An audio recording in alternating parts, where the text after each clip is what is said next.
ఇక దేవుని వాక్యం విందాం. ఎవ్వరూ కదలకుండా మీరు కూర్చున్న స్థలాల్లోనే చక్కగా బైబిల్ తెరిచి చెప్పే వాక్యాన్ని శ్రద్ధగా వింటూ ఈ వాగ్దాన సందేశాన్ని ఆలకించుదాం. ఈ సంవత్సరం కృపగల దేవుడు మనకిచ్చిన ఒక దివ్యమైన వాగ్దానం.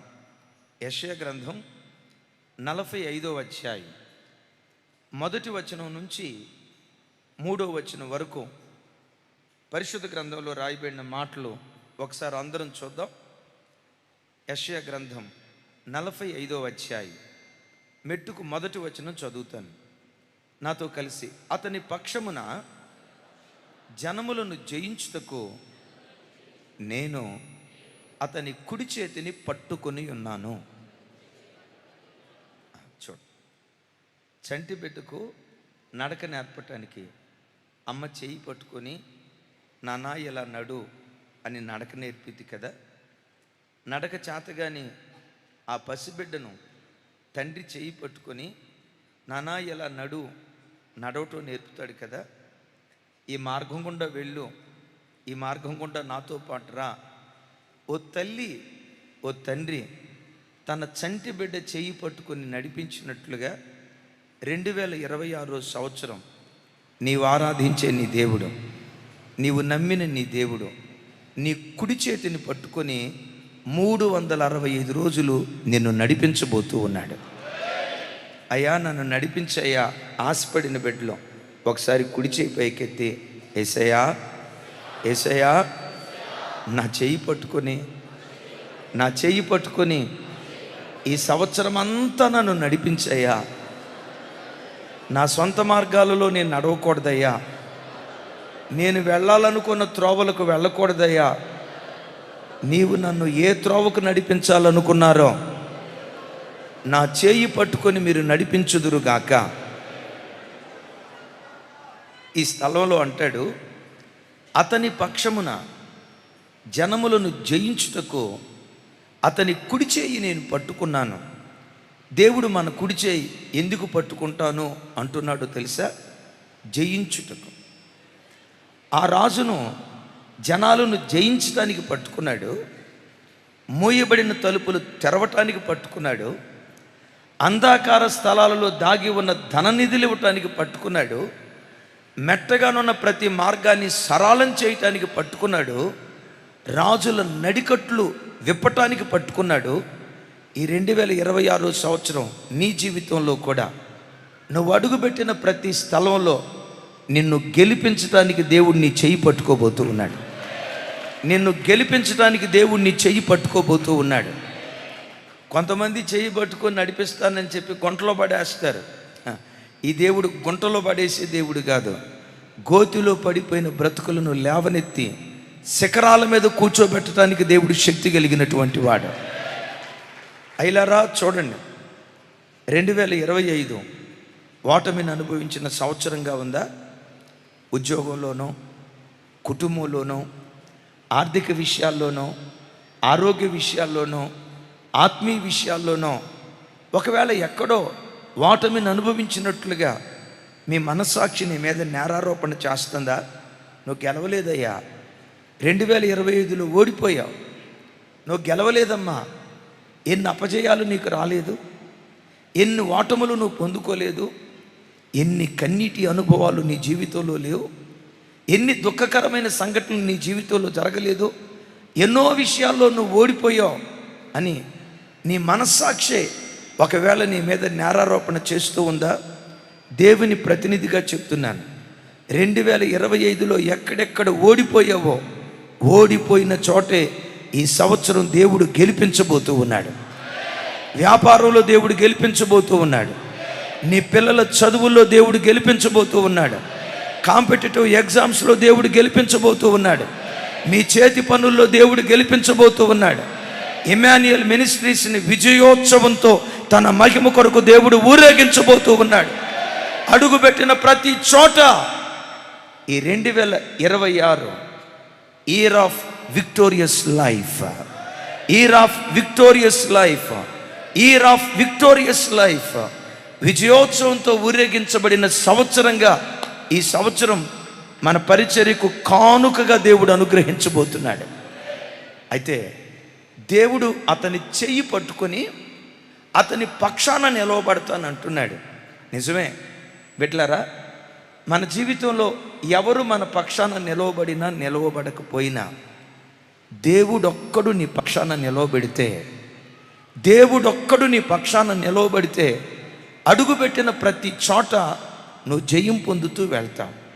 కొన్నిసార్లు అయ్యా వాళ్ళు నా పక్షాన లేరు, నా తరపున మాట్లాడలా, వీళ్ళు నా పక్షాన లేరు, నా పక్షాన లేకపోగా నాకు విరోధులు అయిపోయారు, నేను ఒంటరిదాన్ని అయిపోయాను, నేను ఒంటరోడిని అయిపోయాను, నా పక్షాన ఎవరూ లేరయ్యా అని అంటున్నావా? మనుషులెవ్వరూ నీ పక్షాన లేకపోయినా భూమి ఆకాశాలు సృష్టించిన సృష్టికర్త, ఆకాశమైన సింహాసనముగా భూమి పాదపీఠముగా చేసుకొని సర్వ ప్రపంచాన్ని పరిపాలన చేస్తున్న సృష్టికర్త ఈ సంవత్సరం నీ పక్షాన ఆయన నిలవబడబోతూ ఉన్నాడు. దేవుడు పక్షాన ఉంటే ఏం జరిగిద్దో ఎరిగిన పౌలు గారు అంటాడు, దేవుడు మన పక్షమై ఉండగా మనకు విరోధి ఎవడు? స్వరం ఎత్తాలి. దేవుడు మన పక్షమై ఉండగా రోగం మనకు విరోధం కాలేదు, వ్యాపారాలకు మన విరోధం కాలేవు, మనుషులు మనకు విరోధులు కాలేరు. అడుగుపెట్టిన ప్రతి చోట ప్రతికూలత కూడా అనుకూలంగా దేవుడు మారుస్తాడు. ఇప్పుడు చెప్పండి, ఎవరు మన పక్షాన ఉండాలి? ఈ 2026 నీ పక్షాన దేవుడు నిలవబడబోతూ ఉన్నాడు. ఈ మాట చెప్పేటప్పుడు ఓ మాట గుర్తు చేయమని పరిశుద్ధాత్మ దేవుడు పదే పదే నాకు జ్ఞాపకం చేస్తున్నాడు. ఈ మాట చెప్పడానికి నాకు మహా సంతోషం. ఓ రోజు మోషేతో దేవుడు అన్నాడు, మోషే నీకు తోడుగా 6 లక్షల మంది యోధుల్ని ఇస్తున్నా, షారోన్ ఇట్రా, నా వైపు చూడండి, నీకు తోడుగా 6 తలపైకి ఎత్తున ఆయన 6 లక్షల మంది యోధుల్ని ఇస్తున్నా అన్నాడు. ఎంతమందిని? ఎవరిని? 6 లక్షల మంది యోధులు. మరొకసారి ఎవరిని? అవి ఇట్రా, 6 లక్షల మంది యోధుల్ని నీకు తోడుగా ఇస్తున్నాను అన్నాడు. యోధులు అంటే సైనికులు. సైనికులు ఈ ఎత్తులో ఉంటారా, ఈ ఎత్తులో ఉంటారా? అంటే సైన్యంలో అభియం చేర్చుకోరా? ఈ హైటు సైన్యానికి పనికిరాదు. నువ్వు ఎంట్రన్స్ దగ్గరే వికెట్ ఫట్, ఆమెన్, ఎంట్రన్స్ దగ్గరే వికెట్ ఫట్ అయింది. ఎందుకు అయ్యంటే హైట్ సరిపోదు. ఈ తమ్ముడే కాదు, సైన్యానికి నేను కూడా సరిపోను. సైన్యం అంటే ఈ హైట్ ఉండాలి. కొంచెం నవరా నాయన, ఈ హైట్ ఉండాలి. ఇలాంటి హైటు వెయిట్ చక్కటి దేహదార్ఢ్యం కలిగిన 6 లక్షల మందిని మోషేకు తోడుగా ఇస్తానన్నాడు. మోషే నీ పక్షాన 6 లక్షల మందిని ఉంచుతా, వీళ్ళని తీసుకొని వెళ్ళిపో. మోషే అంటాడు, అయ్యా ఈ 6 లక్షల మంది నాతో రాకపోయినా పర్వాలేదయ్యా, నీ ఒక్కడివి నాకు తోడుగా వస్తే చాలు, నీ ఒక్కడివి నాకు తోడుగా వస్తే చాలు. నీవు నాకు తోడుగా వస్తే జనాలను జయిస్తా, రాజ్యాలను జయిస్తా, మోయబడిన తలుపులు తెరవబడతాయి, రహస్య స్థలాల్లో దాగి ఉన్న ధన నిధులు నాకు ఇస్తావు, మెట్టగానున్న ప్రతి మార్గం సరళం చేయబడుతుంది. నీవు నాతో వస్తే చాలయ్యా. మోషే దేవుణ్ణి తన పక్షపు వాడు చేసుకోవాలనుకున్నాడు. ఎందుకో తెలుసా? దేవుడు మన పక్షపు వాడైతే మనకు ఎవ్వరు విరోధంగా నిలవబడినా వారు నిలవబడలేరు. అంతిమంగా దేవుడు మనల్ని గెలిపించడం ప్రారంభిస్తాడు. అయితే ఇక్కడ ఒక మాట, అతని పక్షమున జనములను జయించుటకు అతని కుడి చేతిని పట్టుకున్నాను అన్నాడు. ఎవరతను? ఎందుకు దేవుడు అతని కుడి చేయి పట్టుకున్నాడు? ఈ 2026 సంవత్సరం నీ కుడి చేయి పట్టుకోవాలంటే, నా కుడి చేయి పట్టుకోవాలంటే, మీ కుడి చేయి పట్టుకోవాలంటే మనం ఎలా బ్రతకాలి? అతని కుడి చేయి పట్టుకోవటానికి కారణం ఏంటి? రాత్రి చెప్పే కదా, కుడి చేయి. మనిషి పని చేసేది ఏ చేత్తో చేస్తాడు? చేతి రాత దేంతో రాస్తాడు? ఒక వస్తువును పట్టుకొని లేపాలంటే ఏ చేత్తో పట్టుకుంటాడు? మ్యాక్సిమం 95% అమ్మా ఓ ఎలిజబెత్ కూర్చోండి తల్లి, కూర్చో, పద్దాకలు తిరగండి, పిల్లలు అట్టి తిరగనివ్వకండి. నా వైపు చూడు. సహజంగా ఏ మనిషి అయినా ఏ పని అయినా ఏ చేత్తో చేస్తాడు? ప్రతి పని కుడి చేత్తో చేస్తారు కదా. ఈ 2026లో నీ చేత్తో ఏ పని చేయబోతున్నావో, చేయబోయే ప్రతి పనిలో నా దేవుడు నిన్ను గెలిపించబోతున్నాడు. నమ్మిన బిడ్డలు చప్పట్లు కొడుతూ స్తోత్రాలు చెప్దాం. సరే, దేవుడు అతని కుడి చేయి పట్టుకోవటానికి ఏం చేశాడు? అతనిలో దేవుడు ఏం చూశాడు? ఇంతకీ ఎవరు అతను? అతను ఎవరై అంటే కోరేష్ అనండి. కోరహు కాదు, పెద్దగా చెప్పాలి. కోరహు అనే పేరు ఎంతమంది విన్నారు? అందరూ విన్నారు. కోరేష్ అనే పేరు ఎంతమంది విన్నారు? చాలా వికెట్లు ఫట్ అయిపోయినాయి. కోరేష్ ఎవరి కోరేష్? ఎందుకు దేవుడు ఆయన కుడి చేయి పట్టుకున్నాడు? ఆయన కుడి చేయి పట్టుకొని దేవుడు ఆయన పట్ల ఎలాంటి కార్యాలు చేశాడు చూడండి ఒకసారి. 45వ అధ్యాయం 13వ వచనం. 45వ అధ్యాయం 13వ వచనం. నాతో కలిసి, నీతిని బట్టి కోరేషును రేపితిని, అతని మార్గములన్నీ సరళము చేసేదను. అతడు నా పట్టణమును కట్టించును, క్రైదనము తీసుకొనకయు లంచము పుచ్చుకొనకయు నేను వెలివేసిన వారిని అతడు విడిపించును. విన్నారా? ఈయన పేరు కోరేష్. యూదుడు కాదు. ఇజ్రాయేలు 12 గోత్రాలలో ఏ గోత్రానికి చెందినవారు కాదు. ఎవరయ్యా ఈ కోరేష్ అంటే? మాదీయ పారసీక సామ్రాజ్యానికి రాజు. మరొకసారి గుర్తుకు తెస్తాను. మాదీయ పారసీక సామ్రాజ్యానికి ఈరోజు ఇరాన్ అంటాను చూసారా? ఈరోజు ఇరాన్ అంటాను చూసారా? ఈరోజు మన కళ్ళ ముందున్న ఇరాన్ దేశమే ఆ కాలపు మాదీయ పారసీక రాజ్యం. ఆ మాదీయ పారసీక రాజ్యానికి రాజుగా కోరేష్ ఉన్నాడు. కానీ విచిత్రం ఏంటంటే, తాను రాజు అయింది క్రీస్తు పూర్వం 549వ సంవత్సరంలో. యెషయా గ్రంథం రాయబడింది క్రీస్తు పూర్వం 700వ సంవత్సరంలో. ఎగైన్ ఇంకోసారి చెప్తున్నాను, యెషయా గ్రంథం రాయబడింది క్రీస్తు పూర్వం 740 నుండి 700వ సంవత్సరంలో యెషయా గ్రంథం రాయబడింది. యెషయా గ్రంథం రాయబడిన 150 సంవత్సరాల తర్వాత, 100 సంవత్సరాల తర్వాత కోరేషు పుట్టి 150 సంవత్సరాల తర్వాత రాజుగా ఉండి పరిపాలన చేయటం ప్రారంభించాడు. విచిత్రం ఏంటో తెలుసా? కోరేషు పుట్టక మునిపే కోరేషు యొక్క పేరు పరిశుద్ధ గ్రంథమైన బైబిల్లో దేవుడు రాయించాడు.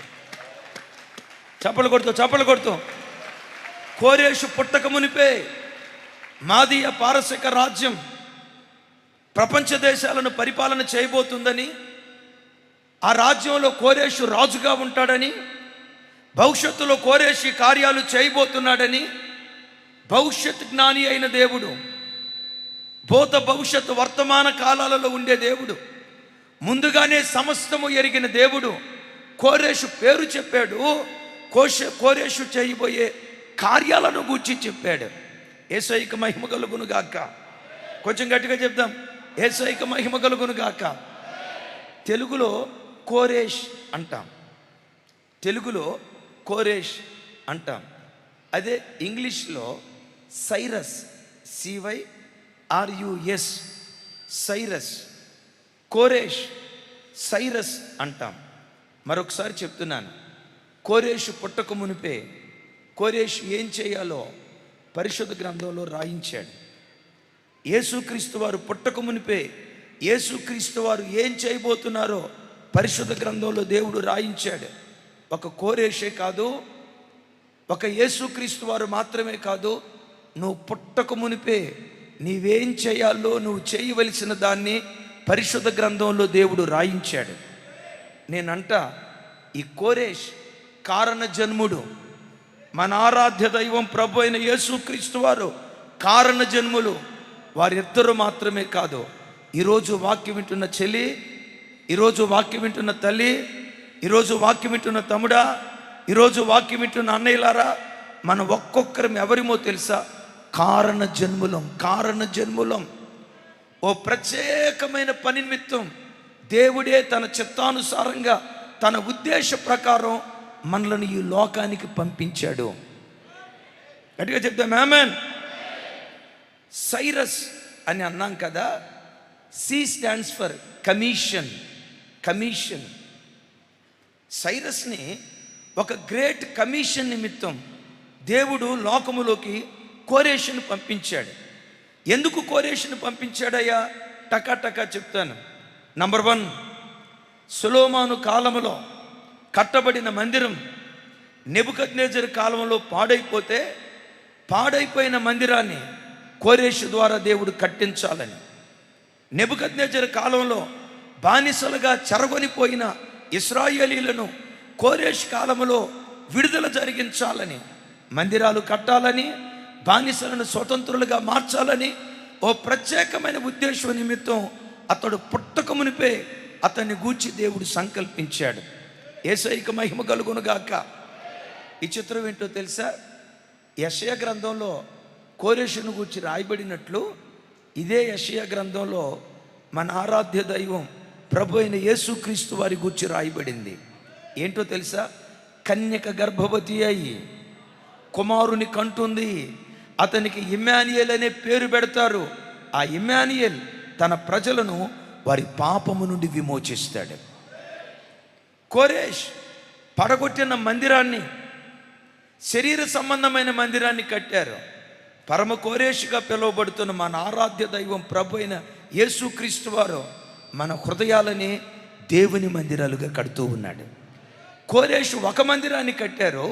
పరమ కోరేషుగా పిలువబడుతున్న ప్రభు అయిన యేసుక్రీస్తు వారు కోట్ల కొలది మానవ హృదయాలను, కోటాను కోట్ల కొలది మానవ హృదయాలను గొప్పెడంత ఈ చిన్న గుండె గదిని తన నివాస స్థానంగా మార్చుకుంటూ ఉన్నాడు. ఇంకో మాట చెప్పమంటారా? కోరేషు కట్టిన మందిరం శిథిలమైపోయింది. పరమ కోరేషుగా పిలువబడుతున్న యేసుక్రీస్తు వారు కడుతున్న మందిరం ఎప్పటికీ ఎన్నటికీ అది శిథిలము కాని మందిరం. చప్పలు కొడుతూ స్తోత్రాలు చెప్దాం. విలువైన మాటలు చెప్తాను, నా వైపు చూడండి. తమ్ముళ్ళు నా వైపు చూడండి, తల్లులారా నా వైపు చూడండి. కోరేషు పుట్టక మునిపే 150 సంవత్సరాల ముందే అతని పేరు చెప్పాడు, ఆయన చేయబోతున్న కార్యం చెప్పాడు. కోరేషు అన్యుని గూర్చి దేవుడు భవిష్యత్ ప్రణాళిక కలిగి ఒక కారణం చొప్పున పంపించాడు. ఈ వాక్యం వింటున్న మనం అందరం కూడా ఒకప్పుడు అన్యులమే. నిజదేవుడు ఎవరో తెలియక దైవము కాని వాటిని ఆరాధిస్తూ నిర్దేవుళ్ళే దేవుళ్ళు అనుకుంటూ అన్య జనాంగంగా మనం బ్రతికేటువంటి వాళ్ళం. ఆ రోజుల్లో కోరేషు గూర్చి ఉద్దేశించినట్లుగా అన్ని జనులైన మన పట్ల కూడా దేవునికో ప్రత్యేకమైన ఉద్దేశం కలిగి ఈ లోకంలోనికి దేవుడు మనలను పంపించాడు. ఇంకొక మాట చెప్తాను, 2025 దాటి 2026లో నువ్వు అడుగుపెట్టావంటే కారణం ఏంటో తెలుసా? ఇంకా దేవుని కొరకు నువ్వు చేయాల్సిన పనులు కొన్ని మిగిలిన్నాయి. దేవుని కొరకు నువ్వు చేయాల్సిన కార్యాలు కొన్ని మిగిలిన్నాయి. 2025 సంవత్సరంలో సంవత్సరం అంతటిలో దరిదాపుగా 7 కోట్ల మంది ప్రజలు ఈ దినం చూడలేక చనిపోయారు. నిమిషానికి వచ్చి చూడండి, సెకండ్కి వచ్చి 2, నిమిషానికి వచ్చి 120 మంది, గంటకొచ్చి 1,72,000 మంది, సంవత్సరానికి వచ్చి దరిదాపుగా 7 కోట్ల మంది ప్రజలు ఈ దినం చూడలేక కాలగర్భంలో కలిసిపోతే 2025లో మన కళ్ళ ముందు 7 కోట్ల మంది చనిపోతే మీరు నేను ఎందుకు బ్రతికేమో తెలుసా? చనిపోయిన వాళ్ళకంటే గొప్పోళ్ళైనందువల్ల మనం బ్రతకలా. చనిపోయిన వాళ్ళకంటే మనం భక్తిపరులైనందువల్ల మనం బ్రతకలా. మరి ఎందుకు బ్రతికేమో తెలుసా? మనం బ్రతకలేదు, కానీ దేవుడే మనలను బ్రతికించుకున్నాడు. మరణగండాల నుంచి దేవుడు తప్పిస్తూ వచ్చాడు. మరణాపాయపు స్థితుల నుంచి తప్పిస్తూ వచ్చాడు. ఎందుకో తెలుసా? 2026లో నువ్వు దేవుని కొరకు చేయాల్సిన కొన్ని కార్యాలు మిగిలిన్నాయి. ఒకసారి ప్రభు వైపు చేతులెత్తి, అయ్యా నీ పని కొరకు నన్ను బ్రతికించావా? నీ పని కొరకు నాకు నూతన సంవత్సరం ఇచ్చావా? ఏ పని కొరకు నన్ను బ్రతికించావో నా ద్వారా నీ పని జరిగించుదురుగాక. 2019 సంవత్సరం, 2020 సంవత్సరం ప్రపంచ దేశాలను ఒక తల్లి పలకరించి వెళ్ళిపోయింది. ఏ తల్లి చెప్పండి? ఏది? కరోనా కాదు, కరోనమ్మ తల్లి. ఏమయ్యా మీ అత్త ఏంటి కరోనా అంటున్నావు? అందరూ చెప్పండి, ఏ తల్లి? కరోనమ్మ తల్లి కోట్ల మందిని మింగేసింది. నిన్నెందుకు మింగలేదో తెలుసా? నన్నెందుకు మింగలేదో తెలుసా? దైవజనురాలను ఎందుకు మింగలేదో తెలుసా? ఇక్కడ కూర్చున్న సేవకులను ఎందుకు మింగలేదో తెలుసా? మ్యూజిషియన్స్ని ఎందుకు మింగలేదో తెలుసా? గంగాధర్ గారు మిమ్మల్ని ఎందుకు మింగలేదు?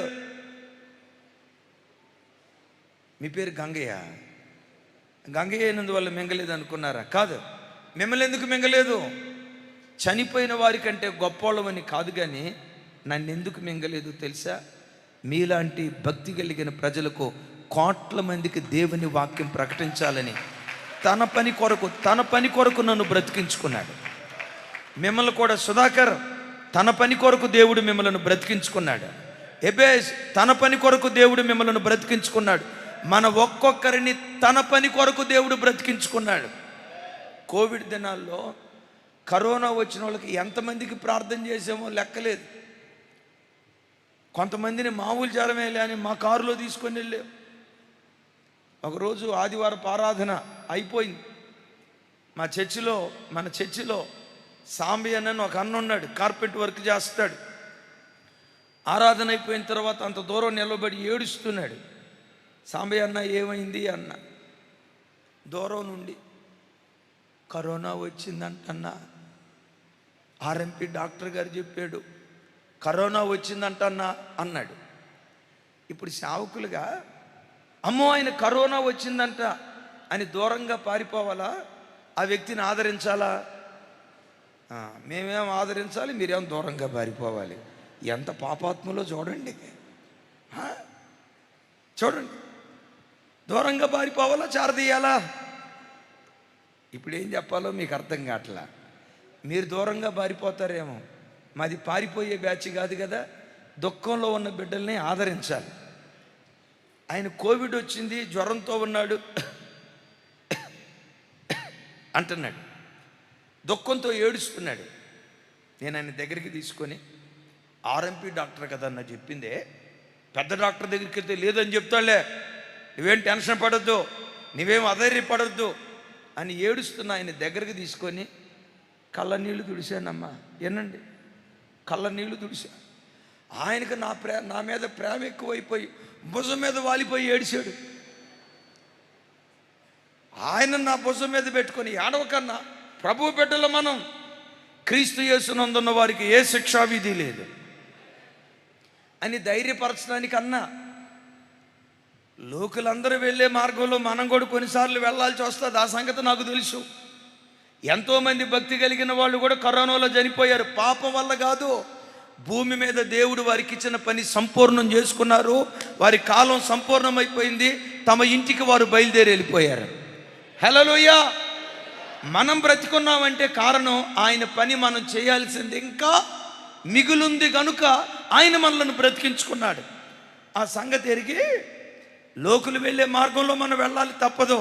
అయినా ధైర్యపరచడానికి క్రీస్తు యేసునందున్న వారికి అనండి ఏ శిక్షా విధి రాదన్నా అని చెప్తే, ఆ అన్న నా వైపు చూసి అంతేనంటారా అన్న అన్నాడు. అంతేనన్నా అన్నాను. ఆయనకి సంతోషం ఎక్కువపోయి ఆనందంలో ఏమైందో తెలియదు, తుమ్ము వచ్చింది. తుమ్ము హచ్ అని మొహం మీదే తుమ్మాడు. అన్నా ఏం కాదు పోన్నా అన్నాను.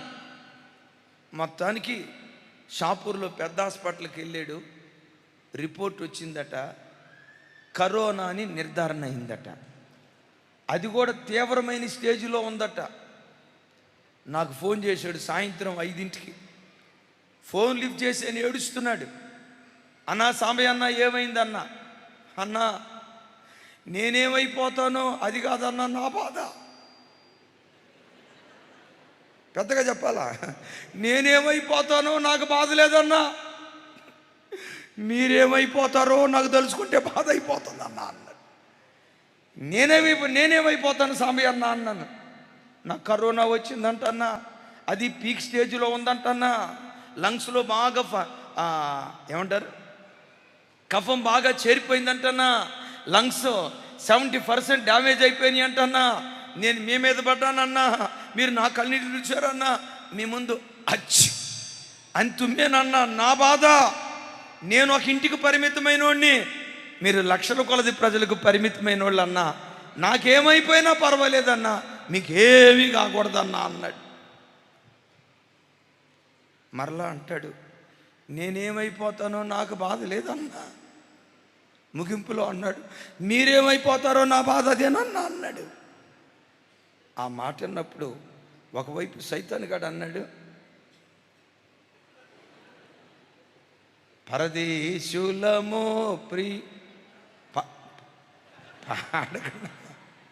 ఒకవైపు అది, ఇంకొక వైపు గుండెల్లో ధైర్యం. దేవా, భూమి మీద నేను మీ కొరకు చేయాల్సిన పని మిగులుంటే నన్ను తప్పకుండా బ్రతికిస్తావు. నీ పని నేను చేయాల్సింది ఇంకా ఉంటే తప్పకుండా బ్రతికిస్తావు. మరణమైనా, కరోనా అయినా, క్యాన్సర్ అయినా, షుగర్ అయినా, బీపీ అయినా, ఇవేవి మమ్మల్ని ఏమీ చేయలేవు. మోషే పొద అగ్నిలో ఉంది, అగ్నిలో ఉండి అగ్ని చేత మండుతుంది, కానీ అది కాలి బూడిద కాలేదు. కరోనా లాంటి అగ్ని మనలో ఉన్న, షుగర్ లాంటి అగ్ని మనలో ఉన్న, బీపీ లాంటి అగ్ని మనలో ఉన్న, అవి మనలో ఉన్న దేవుని సంకల్పం మనలో నెరవేర్చబడే వరకు అవి మనల్ని ఏమీ చేయలేవు. అలాగే నీ మాట విన్న తర్వాత షుగర్ పేషెంట్లు స్వీట్ తినేరు కాక, ఈ వాక్యం విన్న తర్వాత బీపీ పేషెంట్లు ఏమీ కాదన్నాడుగా. ఇది ప్రకృతి సంబంధమైన శరీరం. నా ప్రభు బిడ్డలారా, ఎందుకు ఆ మరణగండం నుంచి దేవుడు తప్పించాడో తెలుసా? మీలాంటి భక్తి కలిగిన ప్రజలకు, కొన్ని కోట్ల మంది ప్రజలకు దేవుని వాక్యాన్ని ప్రకటించాలి. నేను మీతో ఈ మాట ఎందుకు చెప్తున్నానంటే, 2025లో ఎన్నో యాక్సిడెంట్లు మనకు జరిగాయి. 2025కు పూర్వం ఎన్నో యాక్సిడెంట్లు జరిగాయి. అదే దారి వెంబడి ప్రయాణమై వెళ్తూ యాక్సిడెంట్ల బారిన పడి చనిపోయిన వాళ్ళు ఎంతోమంది ఉన్నారు. అదే దారి నువ్వు ప్రయాణమై వెళ్ళి ఎందుకు నీవు నేను మరణం కాలేదో తెలుసా? దేవుని కొరకు మనం చేయాల్సిన పనులు ఇంకా ఎన్నో మిగిలిన్నాయి. కమిషన్, దేవుని పని కొరకు ఈ భూమి మీద మనం బ్రతికున్నాము అన్న సంగతి యేసునామములో ఎప్పుడు మనం మర్చిపోకుందుగాక. అయితే ఒకటి, మన మీద దేవుని ప్రణాళిక నెరవేర్చబడకుండా కొన్నిసార్లు మన జీవితంలో మన చేతులారా మన జీవితాన్ని పాడు చేసుకుంటాం. ఇంకోసారి బైబిల్లో రాయబడిన మాట, బొక్కావాని తైలములో సచ్చని ఎగలు కొన్ని పడితే తైలమంతా ఏమైపోయిందట? దేవుడు నిన్ను సృష్టించేటప్పుడు ఒక తైలంలాగా సృష్టించాడు. తమ్ముడు, నువ్వు ఏ కులంలో పుట్టినా, ఏ ఇంటిలో పుట్టినా, పేదింటిలో పుట్టినా, ధనిక స్థితిలో పుట్టినా, దారిద్ర్యపు స్థితిలో పుట్టినా, ఏ స్థితిలో నువ్వు పుట్టినా, దేవుడు నిన్ను పుట్టించేటప్పుడు అనేకులకు పరిమళాన్ని వెదజల్లాలి అనే ఆలోచనతో దేవుడు పుట్టించాడు. నీ పరిమళాన్ని అనేక మంది ఆస్వాదించి, నీ సువాసన పీల్చుకొని అనేక మంది మాధుర్యాన్ని అనుభవించాలని దేవుడు పుట్టించాడు. ఏ బ్రతుకు చెడిపోవాలని దేవుడు పుట్టించలేదు. ఏ కుటుంబం పాడైపోవాలని దేవుడు పుట్టించలేదు. ఏ జీవితం నాశనం అవ్వాలని దేవుడు పుట్టించలేదు. నిన్నెందుకు పుట్టించాడో తెలుసా? నిన్ను బాగు చేయటానికే కాదు, నీ ద్వారా అనేక కుటుంబాలు బాగుపడాలి. నీ ద్వారా అనేక కుటుంబాలు బాగుపడాలి. దాని కొరకు దేవుడు పుట్టించాడు. కానీ బాధ ఏంటో తెలుసా? ఒక తైలంలాగా దేవుడు నిన్ను పుట్టిస్తే, ఈ తైలంలో త్రాగుడనే సత్యన ఎగబడుతుంది, గంజాయి అనే సత్యన ఎగబడుతుంది, సినిమాలనే సత్యన ఎగబడుతుంది. వింటున్నారా? అక్రమ సంబంధాలనే సత్యన ఎగబడుతుంది, సెల్ ఫోన్లో ఫోర్నోగ్రఫీ అనే చచ్చన ఎగబడుతుంది, పరపురుషుని వ్యామోహం అనే చచ్చన ఎగబడుతుంది, పరస్త్రీ వ్యామోహం అనే చచ్చన ఎగబడుతుంది. నీ మీద దేవుని ప్రణాళిక నెరవేర్చబడినట్లుగా చచ్చిన ఎగలు ఏవేవైతే పడిపోయాయో యేసు నామం పేరిట వాటన్నిటిని పారవేయుదువుగాక. త్రాగుడనే ఎగ పారవేయుదువుగాక, అక్రమ సంబంధాలనే ఎగ పారవేయుదువుగాక. వాటిని పారవేసుకొని తైలంలాగా నిన్ను నువ్వు కాపాడుకుంటే నమ్ము, ఈ 2026 అనేకులకు సువాసనిచ్చే బ్రతుకుగా మన బ్రతుకులను దేవుడు మార్చునుగాక. దేవుడు అలా చేయబోతున్నాడు. నమ్మిన బిడ్డలు చప్పలు కొడుతూ స్తోత్రాలు చెప్దాం. Right. C stands for commission. బిడ్డలారా, ఒక కమిషన్, ఓ ప్రత్యేకమైన పని నిమిత్తం దేవుడు నిన్ను పుట్టించాడు. ఒకసారి నా వైపు చూడండి, రెండో విషయానికి వెళ్తాను. నా వైపు చూడండి.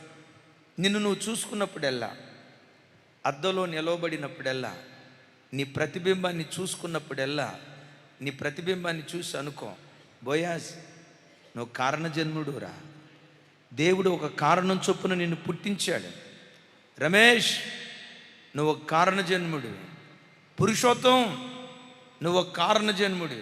ఒక కారణం చొప్పున నిన్ను పుట్టించాను అని నీ ప్రతిబింబాన్ని చూసినప్పుడల్లా, అద్దంలో నీ ముఖాన్ని చూసుకున్నప్పుడల్లా, నేను అందరి వంటి వ్యక్తిని కాదు, ఒక కారణ జన్ముని.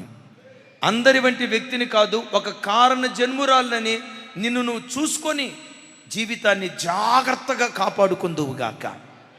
రెండవది Cyrus. C stands for commission. CYRUS. Y stands for yielding. Yielding లొంగిపోవటం, వంగిపోవటం, లోబడటం. ఇందాక చెప్పే కదా, అతడు పుట్టక మునిపే అతడు మందిరం కడతాడు. 70 సంవత్సరాలు బానిసలుగా ఉన్న ఇశ్రాయేలు ప్రజలను బానిసత్వం నుంచి విడిపిస్తాడు అని పుట్టక మునిపే యెషయా గ్రంథంలో దేవుడు రాయించాడు, ఇర్మియా గ్రంథంలో దేవుడు రాయించాడు. ఆ ప్రవచనం చెప్పబడిన 100 సంవత్సరాలు చూడండి, 150 సంవత్సరాల తర్వాత కోరేష్ పుట్టాడు. 100 సంవత్సరాలకు అతడు రాజు అయ్యాడు. రాజైన వెనువెంటనే ఆయన ఏం చేశాడు? ఎజ్రా గ్రంథం 1వ అధ్యాయం 1-2 వచనాలు నాతో కలిసి అందరూ చెప్పండి. పారసీక దేశపు రాజైన, స్వరమెత్తాలి, కోరేషు ఏలుబడిలో 1వ సంవత్సరమందు ఇర్మియా ద్వారా పలకబడిన తన వాక్యము నెరవేర్చుటకై, స్వరమెత్తాలి, నెరవేర్చుటకై యెహోవా పారసీక దేశపు రాజైన కోరేషు మనస్సును ప్రేరేపింపగా, అతడు తన రాజ్యమంతటా చాయింపు వేయించి వ్రాత మూలంగా ఇట్లు ప్రకటన చేశాను.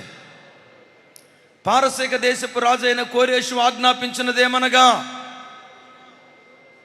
ఆకాశమందలి దేవుడైన యెహోవా లోకమందున్న సకల జన్ములను నా వశము చేసి యోధా దేశమందున్న యెరూషలేములో తనకు మందిరమును కట్టించమని నాకు ఆజ్ఞ ఇచ్చి ఉన్నాడు. 3వ వచనం, ఎవరెవరైతే యూదులున్నారో మీరు మీ దేశాలకు బయలుదేరి వెళ్ళి ఆ దేశంలో దేవుని మందిరాన్ని కట్టించండి అని యావత్ ప్రజలకు తాను సెలవిచ్చినట్లుగా లేఖనాల్లో చూస్తూ ఉన్నాం. ఒకసారి చూడండి, 1వ వచనం ఇంకొకసారి గుర్తుకు తెస్తాను నాతో కలిసి. పారసీక దేశపు రాజైన కోరేషు ఏలుబడిలో 1వ సంవత్సరం. నా వైపు చూడండి. ఏ సంవత్సరం? స్వరం ఎత్తాలి. ఏ సంవత్సరం? ఇంకోసారి, ఏ సంవత్సరం? తాను రాజయ్యాడు. రాజైన మొట్టమొదటి సంవత్సరమే, సింహాసనం మీద కూర్చున్న మొట్టమొదటి సంవత్సరమే ప్రపంచంలో ఉన్న దేశ ప్రజలందరికీ చెప్తున్నాడు, ఆకాశమందలి దేవుడైన యెహోవా నన్ను రాజుగా చేశాడు. రాజుగా చేసే ముందు దేవుడు నాకేం ఆజ్ఞాపించాడంటే, ఆయన మందిరం కట్టించమని నాకు ఆజ్ఞాపించాడు. నా దేశంలో యూదులు ఎవరెవరైతే ఉన్నారో మీరందరూ మీ దేశానికి బయలుదేరి వెళ్ళండి, మీ దేవుని మందిరం కట్టుకోండి. మీ దేవుని మందిరం కట్టడానికి బంగారం కావాలా? నేను ఇస్తా. నెబుకద్నెజరు దాచిపెట్టిన బంగారం కూడా ఇస్తా. మీ మందిరం కట్టడానికి దేవదారు కలప కావాలా? నేను ఇస్తా. ప్రతి దాన్ని నేను మీకు ఇస్తానని 1వ సంవత్సరమే దేవుని ప్రేరేపణకు లోబడి మందిరాన్ని కట్టడానికి తన ప్రజలను పంపించినట్లుగా లేఖనాల్లో చూస్తూ ఉన్నాం. ఒకసారి నాకు సమాధానం చెప్పండి. రాజైన ఎన్ని సంవత్సరాల తర్వాత దేవుని మందిరం కట్టడానికి బయలుదేరాడు? కొంచెం గట్టిగా.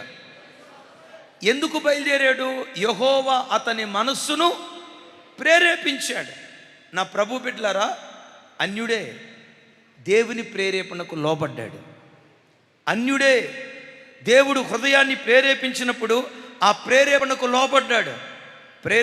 లోబడ్డాడు గనుకే జనములను జయించడానికి దేవుడు ఆయన కుడి చేయి పట్టుకున్నాడు. ఆయన ఎదుట మోయబడిన తలుపులు తెరిచాడు. ఆయన ఎదుట మెట్టగానున్న ప్రతి మార్గాన్ని సరళము చేశాడు. అంధకార స్థలాలలో దాగి ఉన్న ధననిధులను దేవుడు ఆయనకు అనుగ్రహించాడు. గట్టిగా చెప్తాం ఆమేన్. విశ్వసించండి, నీ కుడి చేయి దేవుడు పట్టుకోవాలంటే దేవుడు నిన్ను ప్రేరేపిస్తాడు. నిన్ను ప్రేరేపించినప్పుడు ఆ ప్రేరేపణకు వెంటనే లోబడి ఆయన పనిచేసావా, నీ కుడి చేయి పట్టుకొని 2026 సంవత్సరం అంతా విజయోత్సవంతో దేవుడు నిన్ను ఊరేగించడం ప్రారంభిస్తాడు. ఎలా ప్రేరేపిస్తాడో తెలుసా? రాత్రి పండుకున్నాం, 4:30 అవుతుంది. తెల్లవారుజాము 4:30 అవుతున్నప్పుడు నీ హృదయంలోకి వచ్చి యేసయ్య ప్రేరేపిస్తాడు. తమ్ముడు లే, మోకరించు, ఒక అర్ధగంట ప్రార్థన చేసుకో, బైబిల్ తీసుకో, 2-3 అధ్యాయాలు చదువు. అరుణోదయపు దినాన్ని ప్రేరేపిస్తాడు. అమ్మో, దేవుడు నన్ను ప్రేరేపిస్తున్నాడు, పడకల మీద నుంచి లేవమంటున్నాడు, మోకరించమంటున్నాడు, మొరపెట్టమంటున్నాడు. అయ్యో, నా శరీరం ఏమో నిద్రపోమని ప్రేరేపిస్తుంది. ఒకసారి చూడండి, శరీరం నిద్రపోమని ప్రేరేపిస్తుందా, లేచి ప్రార్థన చేసుకోమంటుందా? ఇంత కరెక్ట్గా ఎట్లా చెప్తున్నారు? జరిగేది అదే కదా. శరీరం ఏమో నిద్రపో అంటుంది, శరీరం రెస్ట్ తీసుకో అంటుంది, శరీరం ఏమో పండుకో అంటుంది. ఆత్మదేవుడు నీ హృదయములకు వచ్చి లే, మోకరించు, ప్రార్థన చేసుకో, నా సన్నిధిలో విజ్ఞాపన చేయి, వాక్యం చదువు. దేవుడు మెల్లగా నీ హృదయాన్ని రేపుతున్నప్పుడు శరీరపు ప్రేరేపణకు లోబడకుండా దేవుని ప్రేరేపణకు లోబడి ఏ రోజైతే నువ్వు మోకరించి ప్రార్థన చేస్తావో ఆ దినమంతా నీ కుడి చేయి పట్టుకుని దేవుడు నడిపించడం ప్రారంభిస్తాడు. ఆయన నీ కుడి చేయి పట్టుకున్నాడా, ఎక్కడ అడుగు పెట్టినా జయం జయం జయం, విజయోత్సవంతో ఊరేగించబడుదుము గాక. చప్పట్లు కొడుతూ స్తోత్రాలు చెప్దాం. ఏదో ఫోన్లో దేవుని వాక్యం విందామని ఫోన్ తీసుకున్నావు, వాక్యం విన్నావు, ఆ వాట్సాప్ స్టేటస్లో వాక్యం విన్నావు. ఆ వాక్యం విన్న తర్వాత అలా స్క్రోల్ చేసేలోపు ఈలోపు ఇంకొకటి వచ్చింది. ఏమొచ్చిందో తెలుసా? నవ్వులు పువ్వులు వచ్చింది. ఏమొచ్చిందో తెలుసా? కెతకెతలు వచ్చింది. ఏమొచ్చిందో తెలుసా? ఋతురాగాలు వచ్చింది. ఏమొచ్చిందో తెలుసా? జబర్దస్త్ క్లిప్పింగ్ వచ్చింది. నీ శరీరం అంటుంది, చూడు అంటుంది. హృదయంలో ఉన్న ఆత్మదేవుడు అంటాడు, వద్దు, ఇది నీకు తగింది కాదు, వద్దు, వాటి వైపు చూడొద్దు, వాటిని కూర్చిన ఆలోచన కూడా నీ మనసులోకి రానివద్దు. నీ హృదయాన్ని ప్రేరేపిస్తాడు, అటువైపు చూడొద్దు, అలాంటి చూపు నీకు రానివ్వకో, అలాంటి మాట రానివ్వకో, వారితో స్నేహం చేయకో, ఆ ఇంటికి వెళ్ళకో, వీరితో సంభాషించుకో. దేవుడు హృదయములో నుంచి ప్రేరేపిస్తాడు. బిడ్డలారా వినండి, దేవుడు నీ హృదయాన్ని ప్రేరేపించినప్పుడు ఆ హృదయ ప్రేరేపణకు లోబడి, నా శరీర ప్రేరేపణకు లోబడనయ్యా, సాతాను ప్రేరేపణకు లోబడనయ్యా, పాపుల ప్రేరేపణకు లోబడనయ్యా, మనుషుల ప్రేరేపణకు లోబడను, నీ ప్రేరేపణకు నేను లోబడతా. చప్పుడు కొడుతూ స్తోత్రాలు చెప్తాం. ఎవరి ప్రేరేపణకు? నీ ప్రేరేపణకు నేను లోబడతానయ్యా అని దేవుని ప్రేరేపణకు లోబడు. నీ కుడి చేయి పట్టుకొని జనములను జయించే శక్తిగా నా దేవుడు నిన్ను మార్చటం ప్రారంభిస్తాడు. గట్టిగా చెప్దాం ఆమేన్. 1994 సంవత్సరం వరకు నేను దేవుల్లో బ్రతికిన వాడిని కాదు. నాకు సినిమాలంటే బాగా పిచ్చి అని చెప్పలేను, కానీ కొన్ని సినిమాలంటే బాగా పిచ్చి. నా ఫేవరెట్ హీరో హీరోయిన్ ఒకళ్ళు ఉన్నారు. వాళ్ళ సినిమాలు వచ్చినాయంటే అసలు పొరపాటున చూడకుండా వదిలిపెట్టను. వాళ్ళిద్దరి సినిమాలు మాత్రం తప్పకుండా చూస్తా. నా ఫేవరెట్ హీరో హీరోయిన్ వాళ్ళ పేరు చెప్పమంటారా? ప్రార్థన అయిపోయిన తర్వాత చెప్తా.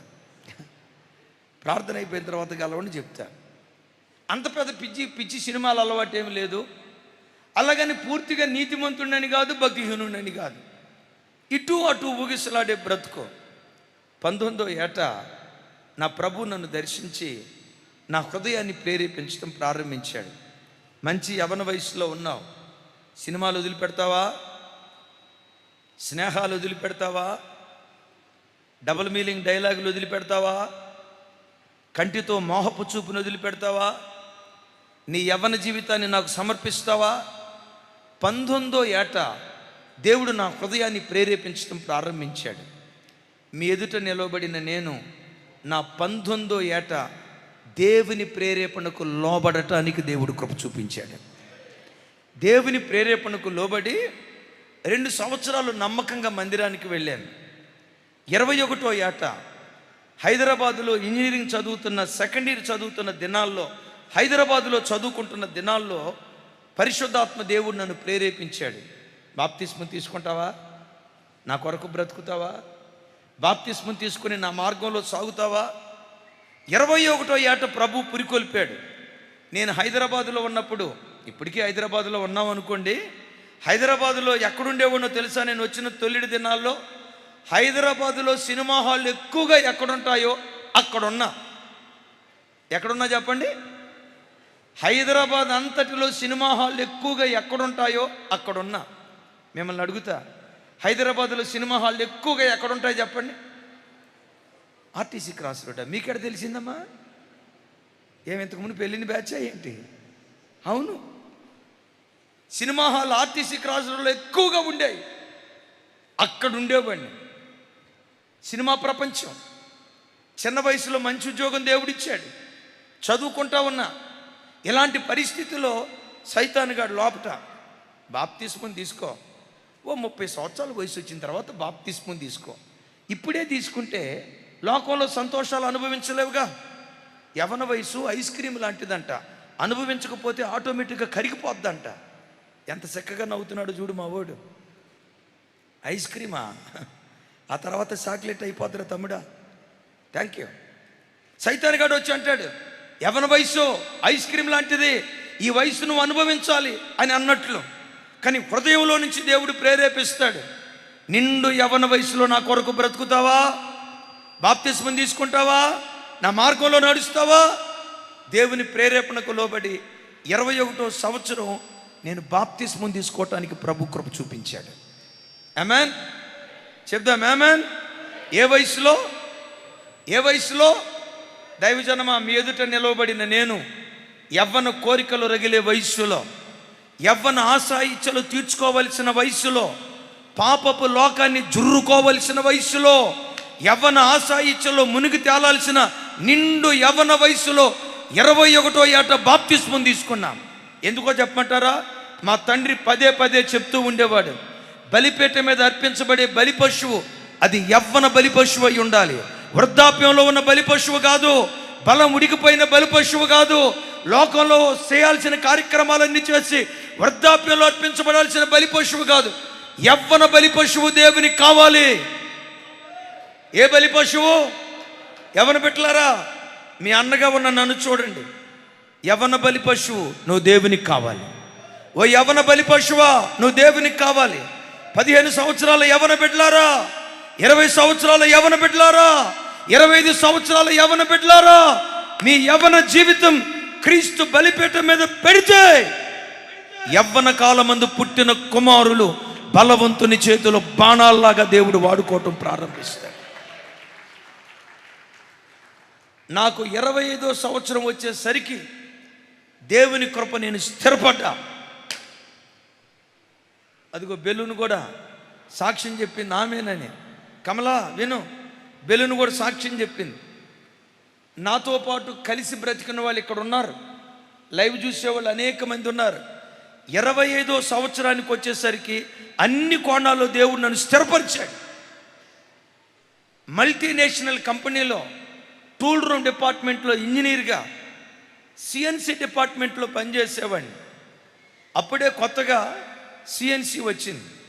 సిఎన్సి అంటే కంప్యూటర్ న్యూమరికల్ కంట్రోల్.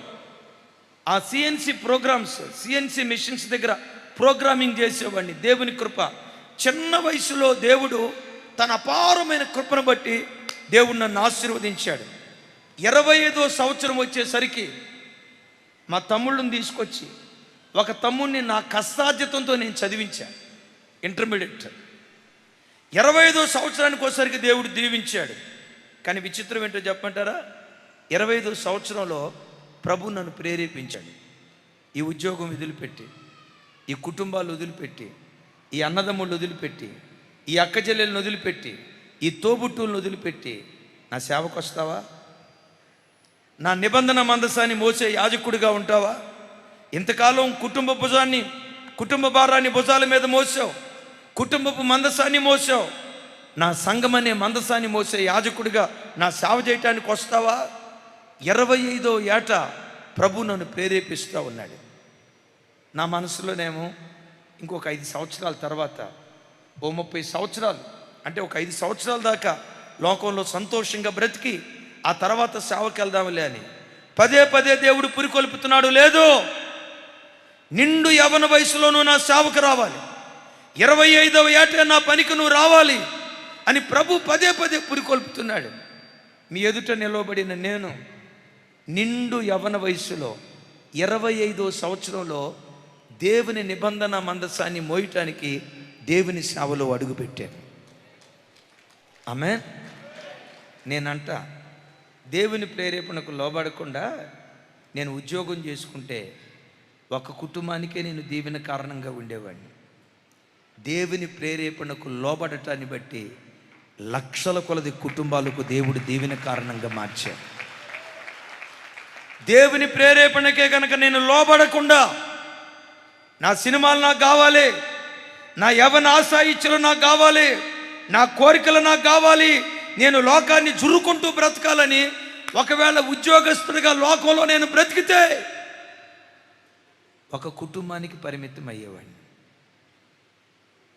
ఈరోజు ప్రతి అరుణోదయపు దినం అందించబడే వర్తమానం మొదలుకొని సాయంకాలం వరకు మన ఇమ్మాన్యుయల్ మినిస్ట్రీస్ యూట్యూబ్ ఛానల్ ద్వారా ఒక్క రోజుకొచ్చి 8 లక్షల నుంచి 9 లక్షల మంది ప్రజలు దేవుని వాక్యం వీక్షిస్తూ ఉన్నారు. ఎక్కడికి వెళ్ళినా దేవుని ఎదుట చెప్తున్నాను, ఎక్కడికి వెళ్ళినా 100 మంది ప్రజలు చెప్పే మాట ఏంటో తెలుసా? దుఃఖంతో ఉదయం లేస్తామయ్యా, మన అరుణోదయపు వర్తమానం వినటంతో కృంగిన మా హృదయాలు లేవనెత్తబడతాయ్యా. చచ్చిపోదాం అనుకుంటామయ్యా, ఆ రోజు వాక్యం విన్న తర్వాత లేదు, చావద్దు, మన మీద దేవునికి గొప్ప ప్రణాళిక ఉంది. దుఃఖ దినాలు కొట్టివేస్తాడు, అంగలార్పు నాట్యంగా మారుస్తాడు, తల దించిన చోటే దేవుడు తలపైకెత్తుతాడని. అయ్యా, చావాలనుకున్న మమ్మలను అరుణోదయపు వాక్యం బ్రతికించి ఎంతోమంది చెప్పే మాట ఏంటో తెలుసా? ఈరోజు మేము బ్రతికామంటే మొదట దేవుని కృప అయితే, రెండవది మీరు అందించే అరుణోదయపు వర్తమానాలు అయ్యా. Praise the lord. ఎందుకో చెప్పమంటారా? ఆయన ప్రేరేపణకు లోబడ్డాం. ఎవరి ప్రేరేపణకు? అమ్మా పిల్లలు అక్కడ చూడండి ఒకసారి. ఎవరి ప్రేరేపణకు? దేవుని ప్రేరేపణకు మేము లోబడ్డాం. హల్లెలూయా.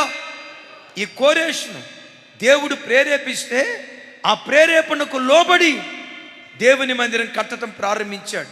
Why stands for yield. తమలో నా వైపు చూడండి. దైవ సన్నిధిలో కూర్చున్న నిన్ను కూడా ఏదో ఒక విషయం కొరకు ప్రేరేపిస్తున్నాడు. ఒకసారి చూడండి. మీలో ఎవరైనా సెల్ ఫోన్కు బానిసలైపోయారా? దేవుడు ప్రేరేపిస్తున్నాడు. చూడండి, ఈ రోజు నుండి సెల్ ఫోన్ వాడే విషయంలో సెల్ ఫోన్కు నువ్వు సిలువేయమని దేవుడు నిన్ను ప్రేరేపిస్తున్నాడా? ఇంకా మీలో ఎవరైనా బాప్తిస్మం తీసుకోకపోతే బాప్తిస్మం కొరకు దేవుడు ప్రేరేపిస్తున్నాడా? లేదు. దేవుని సేవ చేయటానికి మీలో ఎవరినైనా ప్రేరేపిస్తున్నాడా? ఏముందిరా తమ్ముడా ఈ లోకంలో, రా నా సేవ చేద్దుకొని. అమ్మా, ఏముంది ఈ లోకంలో? ఈ పాపపు లోకంలో ఏముంది? బ్రతికిన కొద్ది కాలం నా సేవ చేస్తూ బ్రతుకు, నా సేవకుడిగా బ్రతుకని దేవుడు నీ హృదయాన్ని ప్రేరేపిస్తున్నాడా? దేవుడు నిన్ను ప్రేరేపిస్తే, ప్రేరేపించినప్పుడే ఆయన ప్రేరేపణకు లోబడి ఆయన వైపు నువ్వు తిరగగలిగితే నీ కుడి చేయి పట్టుకొని దేవుడు నడిపించబోతూ ఉన్నాడు. చెబుతాం గట్టిగా ఆమేన్. నా వైపు చూడండి. 30వ తారీఖు నుండి 31వ తారీఖు నుండి అయ్యా, టెంట్ కింద వాక్యం వింటున్న బిడ్డలారా, ఏసీ రూమ్లో వాక్యం వింటున్న బిడ్డలారా, డైనింగ్ హాల్లో వాక్యం వింటున్న బిడ్డలారా, 30వ తారీఖు నుండి 31వ తారీఖు నుండి 27వ తారీఖు నుండి 28వ తారీఖు నుండి ఎన్నో విషయాలు దేవుడు మిమ్మల్ని ప్రేరేపించాడు. వాళ్ళతో నీకు సమాధానం లేదు, సమాధానపడు. వాళ్ళతో కొన్ని దినాల నుంచి నువ్వు పలకుండా ఉన్నావు, వాళ్ళ దగ్గరికి వెళ్ళి మాట్లాడు, వారితో ఐక్యపడని కొన్ని విషయాలు దేవుడు నిన్ను ప్రేరేపించాడు. నేనంట ఈ సంవత్సర ప్రారంభంలో ఆయన ప్రేరేపణకు లోబడి నువ్వు అడుగులు వేసావా? ఈ ఒక్కరోజు అడుగులు వేస్తే 365 రోజులు నీ చెయ్యి పట్టుకొని జయోత్సవంతో దేవుడు ఊరేగిస్తాడు. మరలా ఎగైన్ అండ్ ఎగైన్ చెప్తున్నాను, 2026 చూడాలి 2026 విక్టోరియస్ లైఫ్ ఇవ్వబోయే సంవత్సరంగా దేవుడు మార్చబోతున్నాడు. జయోత్సవంతో ఊరేగించబడిన సంవత్సరంగా దేవుడు చేయబోతున్నాడు. దేవుడు అలా చేయునట్లుగా ఆయన ప్రేరేపణకు మనం లోబడాలి. ఎవరి ప్రేరేపణకు? కువైట్ దేశంలో మేరీ అని వచ్చి వెళ్ళి మన లైవ్ చూస్తుంది. రోజు తెల్లవారుజామున 3:30 ఆ ప్రాంతంలో దేవుని ఆత్మ తల్లిని దర్శించి, మేరీ లే, మోకరించు, ప్రార్థించే. దేవా, నేను పండుకుంది 1 గంటకే కదయ్యా, 2:30 గంటలు కూడా నిద్రపోలేదు. నేను పండుకుంది 1 గంటకే కదయ్యా, 3:30కి లెమ్మంటే ఎట్లా? నీ భర్త కొరకు ప్రార్థించేయి, అపాయపు స్థితిలో ఉన్నాడు, ప్రార్థించేయి. ప్రభా,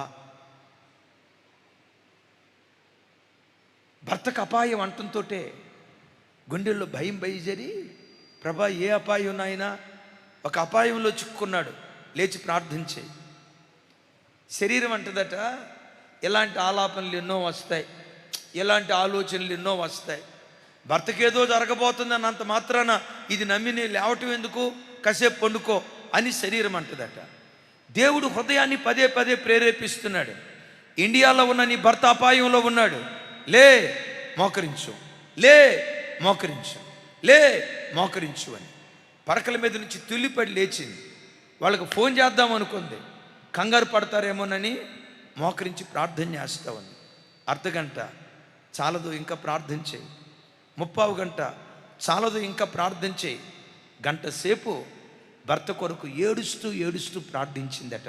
దేవా, ఏ అపాయంలో ఉన్నాడో నాకు తెలియదయ్యా, అపాయంలో ఉన్నాడని నువ్వు సెలవిచ్చావు కదా, కీడులో ఉన్నాడని నువ్వు సెలవిచ్చావు కదా, ప్రార్థన చేస్తే కీడును మేలుగా నువ్వు మారుస్తావు కదా, అపవిత్రతను పవిత్రతగా మారుస్తావు కదా, అపాయాన్ని ఉపాయంగా మారుస్తావు కదా, నష్టాన్ని కూడా నువ్వు లాభంగా మారుస్తావు కదా. నీ ప్రేరేపణకు లోబడి ప్రార్థిస్తున్నానయ్యా, నా భర్త ఏ అపాయంలో ఉన్నాడో అపాయం నుంచి తప్పించు, ఏ కీడులో ఉన్నాడో కీడును మేలుగా మార్చయ్యా అని 3:30 నుండి 5 గంటల వరకు ఏడుస్తూ ప్రార్థన చేసిందట. 5ంటికి ప్రార్థన అయిపోయిన తర్వాత ఫోన్ చేయటానికి వెళ్ళింది.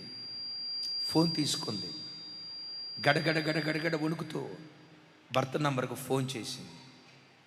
సరిగ్గా 5 ఆ ప్రాంతంలో కూతురు ఏడ్చుకుంటా తల్లికి చెప్తుందట, మమ్మీ నాన్నకి సరిగ్గా 3:30 ఆ ప్రాంతంలో సివియర్ హార్ట్ స్ట్రోక్ వచ్చింది. ఇక చచ్చిపోతాడు అని అనుకున్నాం మమ్మీ, చనిపోయాడు అనుకున్నాం, ఊపిరి కూడా ఆగిపోయింది మమ్మీ, పట్టుకుంటే నాడి కొట్టుకోవట్లా, చెవి తీసుకెళ్ళి గుండె దగ్గర పెడితే శబ్దం రావట్లా, చచ్చిపోయాడు అనుకున్నాం మమ్మీ. మేమందరం కూర్చొని ఏడుస్తున్నాం మమ్మీ, డాడీ వైపు చూస్తూ ఉన్నాం, వాళ్ళు వీళ్ళు వచ్చి ఏదో చేశారు, ఏమైందో తెలియదు మమ్మీ. 3:30 ఆ ప్రాంతంలో నాన్నలోనికి జీవాత్మ దిగొచ్చి సజీవుడిగా లేచి నిలబడ్డాడు మమ్మీ. డాక్టరే ఆశ్చర్యపోయాడు, అయ్యో చచ్చిపోయాడు అనుకున్నామే, ఏంటి ఎలా బ్రతకగలిగాడు మమ్మీ? వాస్తవంగా 3:30 ప్రాంతంలో డాడీ పని అయిపోయింది అనుకున్నావు మమ్మీ, ఏం జరిగిందో తెలీదు. చనిపోయాడు అనుకున్న నాన్న, కీడుకు అప్పగించబడతాడు అనుకున్న నాన్న, మరణానికి అప్పగించబడతాడు అనుకున్న నాన్న మరణములో నుండి జీవానికి దాటించబడ్డాడు. తల్లి ఏడుస్తా చెప్పిందట, మరణములో నుండి జీవానికి దాటించబడటానికి కారణం దేవుని ప్రేరేపణకు